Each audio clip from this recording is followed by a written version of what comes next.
Welcome to our Transitioning from Summer to Fall webinar. Now, while I am mainly speaking to those who experience a major weather change during this time of year, which requires lots of adjustment, everyone can benefit from this, even if it isn't the case for you.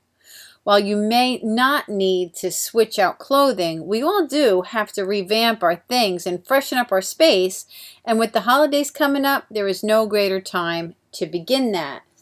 For many of us, this time of year is filled with major change, and it doesn't slowly come upon us. It happens with a bam. Not only weather changes, but an entire attitude adjustment comes upon us. A time where allowing lazy days to be the norm switches gears to structured, concentrated, appointment-making strictness. School starts, vacations end, and jobs become more demanding. Not to mention the drastic change in weather that brings with it so much stress. Digging through bins or boxes, rummaging through drawers and closets to find clothes that'll keep us warm. I read in an article written by a yogi that our natural state of being is supposed to be one of joy and ease. But according to the article I read, we disconnect because of seasonal shifts. Our bodies and minds move away from an ease-filled state, which leads us to disconnect and upset. I know what we want. We want peace behind our front door. We want happiness at home. We want to feel proud of where we live. But I believe there are more reasons than that, other than the obvious, things that are not even realized. It is a fact that it is actually good for our health to live in an orderly space. And if you are aware of Feng Shui, you realize that it truly means everything to how our lives manifest in every area, finance, relationships, you name it. The reason that I brought that up is because we need more than just wanting the house cleaned up to make it happen. That's not motivation enough for us. If it was, we would stick with it when we felt that determination to get stuff done. Finding motivation to keep the momentum going past the webinar or the feeling is so important. And I wanted to give you a reason that maybe you haven't thought of. Getting things together is actually self-care. Most of us are what I call back burner babies. We have become so accustomed to not taking care of ourselves that we feel guilty for doing it. So I'm not sure if this will be motivation enough on its own to help you stay the course, but I'm hoping that it will help, at least spark a new perception that getting the house together can be equivalent of a spa day. But even greater, because if you believe that, then you can consider that you live at the spa. Think about it. How nice will it be to live in a home where you feel like you're in a day spa every day? Oh, that has to be fabulous. Okay, now let's make something happen. We're going to start with our clothes. Even if it's still beautiful weather and you don't need to pull out a hoodie and you can still wear your shorts and sundresses, we're going to go into our closets and drawers. Whether they are neat as a pin or a wreck, we are going to go about this the same way, one thing at a time. The first thing I recommend is to create a bangin' playlist. There's something called Songza.com. I just found it actually. It's free and it's very cool. It lets you pick the mood or the task and gives you music specific to whatever it is that you're doing, like getting dinner ready or working in the gym or doing something with homework. Now, did you know that one of the reasons that music is so motivating is because it engages all of our brain? It helps us to stay focused since it gets the left side of our brain working. You know that the left side of our brain is the administrative side of the brain, the part of our brain that can stick to menial tasks and does things just because they have to get done without any other motivator. We are seriously deficient in the administrative, menial, getting the boring stuff done component. And so music makes us less deficient and helps us to be more OG. It's a great way to give us staying power. So you've got your playlist. You're playing music as you get started, and here is what we are going to do first. Go from one side of the closet to the other and look for all the hangers that are empty. Take them out and get them on the bed and sort them. Put hangers that have clips, like for pants, in one pile, plastic ones in another. The kind that are really cool, if you have them, they're like the kind that are velvet, so that when you hang up like a sweater or something, it doesn't wreck the sweater. Any big wooden or plastic kind that we use for coats, you know what I mean by that. And then get them in categories and hang them up in one section of the closet, either at the beginning or the end, all together, each category in their own little clump. Now, I always get rid of wire hangers and hangers that really don't work for a home closet. They came from the store and they don't really fit on the bar. I always get rid of those, so I recommend that you do that. Now we're going to get to the clothes. We will do the same thing with clothes that are in our drawers as we are going to do in our closet. And for the next step, we will need some tools. We're going to need masking tape, garbage bags, a pen or a Sharpie, and apple boxes. And we'll get into what we need these for as we continue. Next thing we're going to do is purge. We're going to take a look at each thing, one thing at a time. Don't see everything that you've got to do. Just take one piece of clothing at a time. Now, I did some research to see how other gurus tell people to go through their wardrobes, and all the ones I looked at said to empty the closet. They said to make piles and sort. I do not recommend that for us. If I told you to do that, I would get so many emails from unhappy people that it would make my head spin. I know you won't like it. I knew that this wasn't good for us organizationally challenged people, and also having worked with so many people real time in their homes, I really knew this wasn't going to work for us. But before I did this webinar, I tried it with myself just to see. I wanted to be sure. So I'm telling you, unless you are here as an organizationally gifted person and just wanted to be more organized, I do not recommend that you do that. Here is what we are going to do with our clothes. We're going to fill 3 boxes: giveaway, storage, and toss it. When you come across something you're keeping, but it needs to get into storage because you know you won't wear it again until next season, get it in storage when you come across something that you know you will still wear, but you won't wear right now. When you come across something that you will still wear now, then leave it where it is. When you have something that you know you won't wear anymore, get it in the giveaway box. Anything that is garbage, you can put in the toss it box. There's places that recycle clothing, so you don't have to throw them in a landfill. Now listen, if it turns out that you know you're not going to get it to that, wherever it is, usually they're in parking lots of stores and things. You can see them. They're bins. They're big metal bins that you open up and toss things in, and it says on there, used for rags or something like that, and it's for a charity. If you know you're not going to get those things there, then just throw them away, okay? Down the road, when you get it together, you will begin to do the recycling thing and all of that. So for now, if you know you're not going to bring it somewhere and it's just going to cause you more stress, just throw it out, all right? All right, now let me look at my notes and be sure that I didn't forget anything. We need to decide what to keep. So you look at each item, and this is where those tools come in that I talked about before. Now we already see the apple boxes, right? What the tools were for that. So here, let's go back to this. So we already see what the apple boxes are. The apple boxes are for the giveaway, storage, and toss, right? Now, what we are going to use the masking tape for is how we decide what we're going to keep. Some of the things you're going to come across are going to be things that you're not sure about. That's where the masking tape comes in. Write today's date on the masking tape. Don't forget to put the year. And put it on the tag that is on that outfit, or somewhere that you know that the tape isn't going to bother the fabric, just in case the tape actually does, which I've never experienced that, but you never know. So put it somewhere inside the garment. And then this way, next year, if the whole season went by and that piece of tape is still on there, it means you haven't worn it. So when you couldn't decide last year, this year you'll be able to decide. Okay, so that's what you're going to do with the masking tape.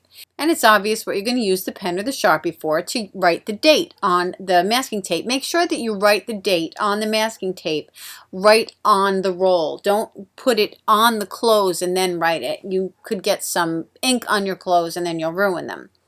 The garbage bags are for obvious if you're going to take something to recycle, or if you're going to take something to donation, you'll want to put them in a garbage bag to take them out of the house. Now be really selective, okay? If there are some clothes that you say to yourself, well, I'll just use this to hang around in, I'm going to ask you not to do that. There's been so many studies done that have proven that we really do respond to the way we behave, the way we treat ourselves, the way we dress. You will rise up or go low based on how you treat yourself. And putting on a garment that is really not something that you would wear out of the house shouldn't be something that you would wear in the house. Now, if you live with somebody that, you matters to you, then you should look your best for them. There's something not quite right about us looking our best for strangers, but not caring about what we look like for those that we love. And if you live alone, do this for you. It matters. It affects our self-esteem. It affects so much. So if you're hemming and hawing about some things that are really good still, that's one thing. But if you're not sure if you're going to keep something because it has a stain on it, but it's still good, I'm telling you to get rid of it. Start a new habit today that you're going to really take care of yourself all the way around, and you won't put something on that you wouldn't wear in public inside the house, okay? Now, something else we have to do in our closet is kind of sort things. Put shirts by shirts, dresses by dresses, evening wear by evening wear, jackets by jackets. You don't have to be crazy about it. Just put them in an order that makes you happy, okay? So that's what we're going to do in our closets, and we're going to do the same things in our drawers, okay? You don't have to be overly obsessed with the drawers and the folding and everything, but everything does have to fit. If you have found me, it's because you're living in a mess and you're looking for a way out. I'm telling you that our number one obstacle is too much stuff. So if you're here, I can guarantee you have too much stuff. If it doesn't fit in your drawers or in your closets, then it needs to go. Now, you might be saying, but I really like all of these things. Well, you have to make a decision. What do you like more? Do you want to get it together and live in a place that you're proud of? Or do you want to have a lot of clothes to wear that don't fit in the space that you have? You really can't have both. You have to make a decision. People have found, and this is across the board, that if they live with less, they're happier. There is way more to it than just being able to find your shoes. There's way more to it even than being organized. Because there's people that really lived an organized life and had everything in places, but had lots of stuff that they didn't use. They found that when they embraced a minimalist lifestyle and got rid of what they didn't use, even though their houses were in order and together, they got happier. So if that happens for them and they're living an organized life, what will it do for you? Okay? So I want you to just rethink things. Look at things in a different way. They're supposed to serve you. You're not supposed to serve them. So another thing I'd like to mention is, take a look at my Facebook page. My name is Catherine Rizzo Roberts. It's public to anybody, so you can see it. You can see I wear the same things over and over again. I don't have a whole lot of stuff, but I look together. Nobody ever says to me, oh my God, how many times are you wearing that shirt? I mean, really. There's one dress that I have that I've been wearing for about 15 years now or a little bit more. I absolutely love it. It's classic. It isn't going to go anywhere. Now, I'm not telling you not to change out your wardrobe if you want to, or to wear the same things over and over again, but I am telling you that it matters much less than you think it does. And there's lots of people that have like capsule wardrobes that they call them, I think. And they just have they kind of wear like a uniform so that it's easy to get dressed every day. They look different, yet they feel together because it makes their life different and it is really signature to who they are. if you notice anyway, you wear the same 10 things over and over again. We really only wear the first layer in our dressers anyway. So not only will this be better for your pocketbook and your budget, but it'll make you happier at home and it'll keep you together while you're here. The reason that you're here, right? Okay, so we're going to move on to the next thing that we have to do, which is this. Okay, so now as you are going through, the house and you are changing out for the changing season, or you are revamping things because we have to go through things on a regular basis, when you're doing your laundry is another time that you're going to put stuff aside so that it will be ready to go into storage when it's necessary because you're not using it anymore. So there's going to be things in your laundry that you're not going to wear anymore that you're going to come across because it hasn't really caught up to the change in weather yet. So when you get your things together from the washing machine and the dryer, you make sure that you do not take the things into your main area that are going to have to get to next season's spot. Okay, so you're going to do things as you go with your laundry. Now we're going to talk about getting your fall things. Now you may have things not exactly in a stored area. They might be kind of scattered. They could be in maybe still your dresser in your closets. They might be just folded. Who knows, okay? The thing is that you're going to have to start looking for them now. Now if they're all together, wonderful for you. And if they're not, then just begin to do that now so that you don't hit the crazy when the time comes that you need tights or a hoodie or a sweater or a jacket. Okay, so right now, set some time aside every day to go into the areas that you may have put your fall things or your warmer clothes that you have to put on, and begin to do that every single day. Maybe set a timer for 15 minutes. You'll be surprised how much you can get done in 15 minutes. Another thing you're going to do when it comes to this is you're going to be very selective about what you bring back in. Take into consideration all that I said before. Do the little masking tape thing on things that you're not sure if you should keep. This way, when the end of the season comes for your fall things, you'll see that, I think that it's possible that I'm not going to wear this again because I didn't wear it all fall and now it's time for me to put it aside. If there's anything that you say, well, these are stained, take into consideration what I said before and just get rid of it, okay? And then the other things, just put them away. Now you're going to have to put the things that you're taking out into a storage area. Now when you do that, what I want you to do is put it to the furthest back of wherever you're keeping those things, because you're going to have other seasons come in between now and then, and you'll be setting yourself up for next season. So when you're taking the things out of your closets and your drawers, and we're talking about clothes here, and you are putting them aside for next year, make sure you take note where you put them and put them in a space that you're going to remember, okay? And that's going to be your place for storage. If you don't have a designated storage area, you're going to make one now. Okay, now we are going to talk about while you're living life, okay? While you're living life in your home, either outside or throughout your house. You're going to do this room by room and zone by zone. Now, if you're part of Tidy Tutor University, then you understand what zone by zone means, because we clean our house in sections of zones. If you're not part of my Tidy Tutor University class, then you could do this room by room. Now, we also, though, do have a room by room section in TT Insiders, and that is specific for the time of year where we have to concentrate mainly on our main living areas, but we still want to get work done too. So there is a room by room strictly for Tidy Tutor Insiders that you can go to that will really help you during the time of year that is coming up soon, where we have a lot on our plate with the holidays. So right now, this is what we're going to do throughout the house, room by room or zone by zone.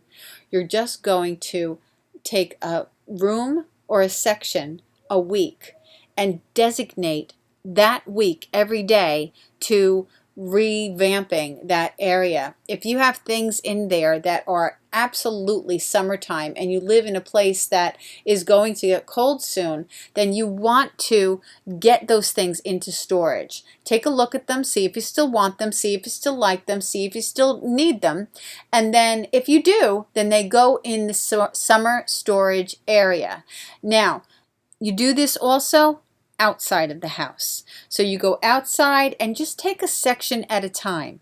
If you designate 1 week for each room or section, and by section I mean this: if you have a room and there's a side entrance or a powder room or a hallway and stairs, you're going to want to kind of group that together. Okay, so for 1 week you're going to do a section of the house and you're going to pay attention to, are there really a lot of seasonal things in there, and take care of them now. I can't tell you how many years I lived with wrapping paper in the middle of the summer that was Christmas, or a tube from the beach, or something from the summertime like a beach towel, and it was winter time because I hadn't taken the time to do it. We have a warped perception of time, and time can really get away from us, and that is how we live day to day, not wanting the way we live day to day. So this stuff has to be done on purpose. Now, something also I'd like to mention is that the organizationally gifted, they do this. Now, we do know that it comes naturally for them getting this stuff done. They don't have to have big motivation to do it, but they do take the time to do it.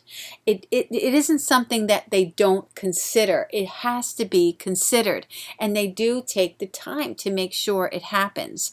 So you have to realize that there's going to be some times that you're going to have to decline an invitation or decide not to do something. And the reason for that is because you have designated time aside to take care of this.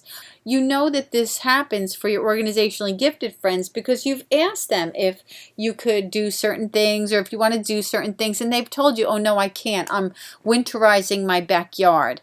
Now, that would probably send us for a loop, winterizing our backyard. We want to take things a little step at a time. Every day, do a little something and not see the whole picture. But you get what I'm saying, right? Okay, so I think that we are all finished. We've covered quite a bit, and I hope you got lots out of this webinar. If you're tired of spending so much time, money, and energy on a holiday season that leaves you wishing it was over before it's even begun, I have got a plan that will make this year different than last year and the year before. I have a way for you to love the holidays the way you used to love it, before you had all the responsibility to make sure that it gets pulled off, and a household to run and a family to take care of all at the same time. It's no wonder we're overwhelmed. The organizationally gifted people in the world, this throws them for a loop. So of course it's difficult for us. But there is a way. There's a way to get through it with help and support. There's a way to get through it with a plan, and I have that for you. So if you want this year to be different, fun, enjoyable, and happy, then click on the link and you can get started with me on my Head Start to the Holiday series. Be there with other women who are just like you, wanting to love the holidays again. I look forward to seeing you on the inside.